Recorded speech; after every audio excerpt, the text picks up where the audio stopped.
بسم الله الرحمن الرحيم السلام عليكم ورحمة الله وبركاته. سؤال هذا معك عن التكنولوجيا انستيتيوت اللي قبرتو علمي اي سي تي يا كونتيك او كبخ لغه af Soomaaliga. ابو عشرة دي السعوديه انا شافي احمد علي عن سوينا 10 دي كورس كني certify ethical hacking. waxaan insha Allah maanta hadii alla ka dhigo aynu dhigan doonaa sida ama qaabka nagu scanning soo wadnay markaan waxyaabo badan hadii alla ka dhigo insha Allah samayn doono shabakadaha ku samayn mayno ma rabno in shabakad aynu wax dhaawac gaarsiino shabakad kasta oo online ku jirta waxaynu u baahanaa waxaan doonaynaa in si loo kala aynu waxaynu u samaysano waayo waxa khatar iyo risk weyn in shabakad online ku jirta hadii wax noqoto inaga mas'uuliyad qaadin marka shabakad loo kala ayaan samaysan doonaa oo PHP ku dhisan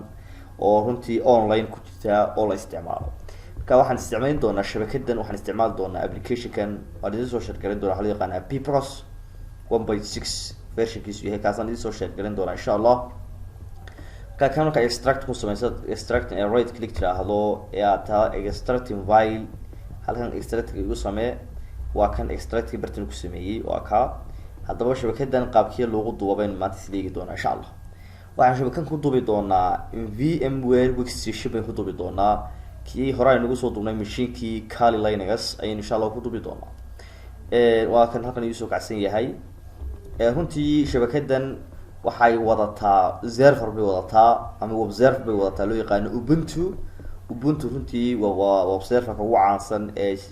machine-ka Linux ku isticmaalo oo Ubuntu waa machine-nada ugu caansan buu kamid yahay una isticmaalka badan leh qofkii runtii machine-nada bartaan uu ka raysan doono isticmaalka Windows uu crash badan yahay ka raysan doono marka waxaan tagi doonaa markaan ku install gareeyno waxaan tagi doonaa horta virtual machine bay samaysan doonaa cusub waxaan leenahay custom ban advanced ban xulayaa halka waxaan ka dhigaynaa markasta version-ka u dambeeya ayaa la dhigaa wax kasta ku shubaysaba naqasti baan leeyahay waxaan leeyahay doonaa I will install the operating system later hadhow waxaan ku soo shiri doonaa ama hadhow ku soo attach gareyn doonaa image-ka waxaan leenahay halka Linux iska dooro halkan waxa ka doorataa maxay Ubuntu wayna ku ahaada Ubuntu server waxaan leenahay naqasti magaciisa Ubuntu ba waxaan u kala tahay magaca application waxa la p-focus 1.4 waa version-kiisa dad waxa leedahay naqasti halka hata processor-kiisu waa 2 processor waa ku dhaafaya inta waxba ka bedeli maayo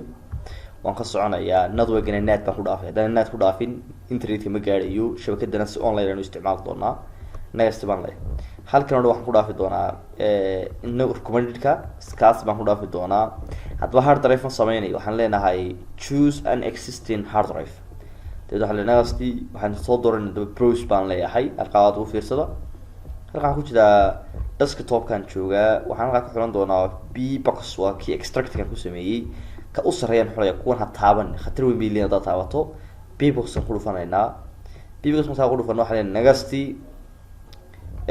halkan waa muhiim inaad format-ka u leeyahay keep existing format kaasaan ku dhufanaya marka halkan waa macluumaadka oo detail markasta CPU inta network memory-ga inta la qosisay waxa leenahay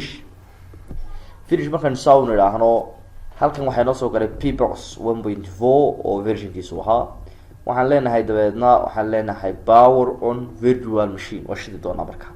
runtii waxay noo soo kici doonaa image-kaas ay noo soo kici doonaa isagoo waxaan leenahay marka okay baan leenahay yes baan leeyahay hawaan sugi doonaa inta uu soo kacayo isagoo wata server-ka weyn ee dhowr 10 maanta sare jira ee loo yaqaan Ubuntu server waxaan 20 sano ku dhow yahay waa kan Ubuntu server ku jira waa server aad iyo aad runtii loo isticmaalo oo server ahaan bay inaga caawinaya hata oo isticmaal doonaa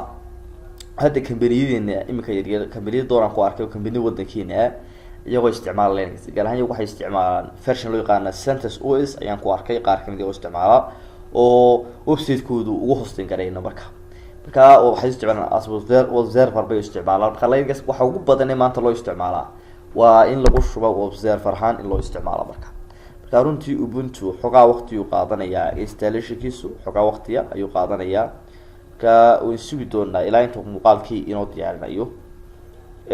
hadda waxaynu aragnaa in muuqaalkii uu soo wado muuqaalkii waa diyaarinayaa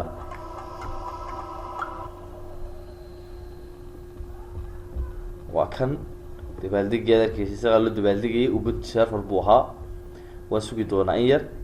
aan in yar in soo weynayo si fiican ugu aragno waa server-ka weyn isticmaalkiisa runtii serverkan waan rajeynaa inaan mar dhigno haddii alla ka dhigo,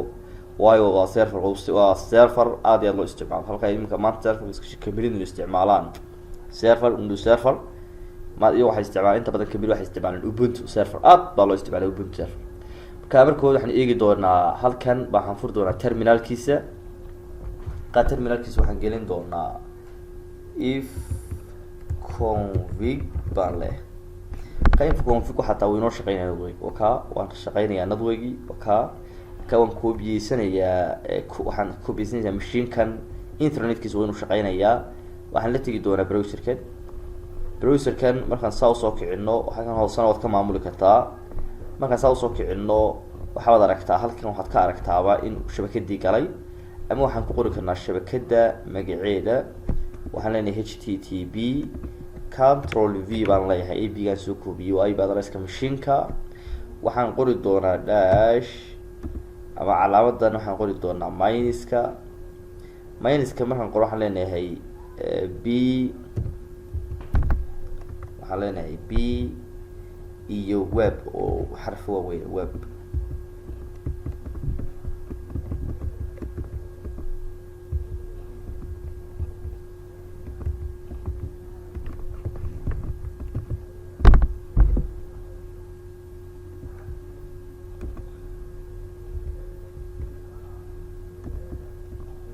aan web soo koobiyeysan machiinkan aad iyo aad buu keyboardkiisu u khalkhalsan yahay. web waa kan web sidan inuu qorayna control copy baan leeyahay halkaan tegayaa waxaan leenahay control best intaa marka qor waxaan leenahay enter. waxaad aragtaa shabakadaas waa shaqeynaysaa, waa shabakad hadda online ku jirta. wax badan bay ku samayn doonaa. ip adresska waxaa rangareynaya observerka rangareynaya, oo ip adresskiisa observerka ayay isticmaalaysaa. marka runtii in badan waxaan isticmaali doonaa shabakadan ayaan isticmaali doonaa, waan login bay ku samayn doonaa, wax badan baynu insha Allah ka bedeli doonaa, wax badan baynu ka eegi doonaa. marka runtii waxaa sharci darro ah oo sharci darro aad u weyn ah in aynu shabakad online ku jirta aynu wax ku samayno. wixii aynu ku samayno dhaawac aynu gaadhsiino mas-uuliyadda qofkii ku sameeya qaadaya. marka runtii markasta waxaynu xoogga saari doonaa waxayna localka inaynu samaysano. ma hawlyara casharka ruuxa casharada ugu muhiimsan buu kamid yahay inaynu helo runtii meel aynu ku barano waxyaabaha online-ka aynu ku tijaabino haddii alla ka dhigo. maanta casharkeeni waxaan ku aragnay insha allahu sida loogu duubo webka ama webka. waan idin soo sheergarayn doonaa haddii alla ka dhigo